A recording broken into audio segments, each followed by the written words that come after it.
So before we get into multiplying and dividing negative fractions, just a quick review. We've looked at this before, but when there is a negative sign attached with a fraction, it just means that the fraction is negative. So when you see these three different examples, the -2 on top, the -3 on the bottom, or a negative in front of the fraction, they all mean the exact same thing. They all have one negative sign.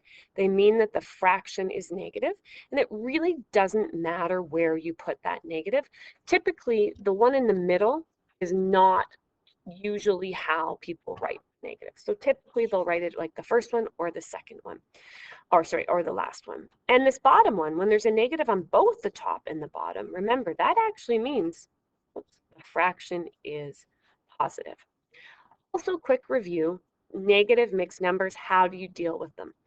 Remember, you do the whole number times the denominator plus the numerator. Ignore the negative sign at first. So you're just going to do 2 times 3, which is 6, plus 2, which is 8. So 2 and 2/3 becomes 8/3. And then because of that negative sign, this happens to be negative 8/3. So be careful with that. So how do we deal with multiplying and dividing negative fractions? You do the exact same thing that you would do with positive fractions, and you just combine your integer rules. So for example, in this one, I see that there's 2 negative signs. Right away, I know that 2 negatives make a positive. So right away, I know my answer is going to be positive. I treat this as I would a normal multiplying question. I can cancel if I like to do that. That's supposed to fit 2. Then I can just multiply the tops and multiply the bottoms, and I know that my answer will be positive because 2 negatives make a positive. Now for this one, highly recommend that you make them improper first. So 2 times 4 is 8, plus 1 is 9. That becomes 9/4. Then I throw the negative in front.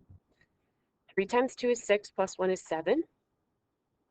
Now, that's supposed to be a 2 on the bottom. That's supposed to be a 7 on the top.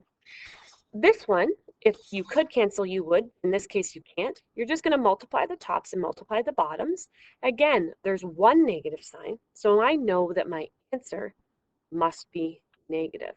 So that should be -63/8. Doesn't show up very well. I'm trying a new pen. This pen isn't too much better than my last one, but that's okay. If you want to turn that into a mixed fraction, you can, but you don't have to. Then let's look at this one. So how do I divide? You're dividing the same way you would divide positive fractions. You multiply by the reciprocal. Here, if you want to, you can cancel. Then again, one negative sign, I know my whole answer is going to be negative. So -9/14 is my answer. Again, here, what I would do first, I would change it to an improper. 2 times 8 is 16, plus 1 is 17, so that becomes 17/8. I throw the negative in front. I multiply by reciprocal. If I want to, I cancel. And then I get my answer. Because there's one negative sign, my answer will be negative.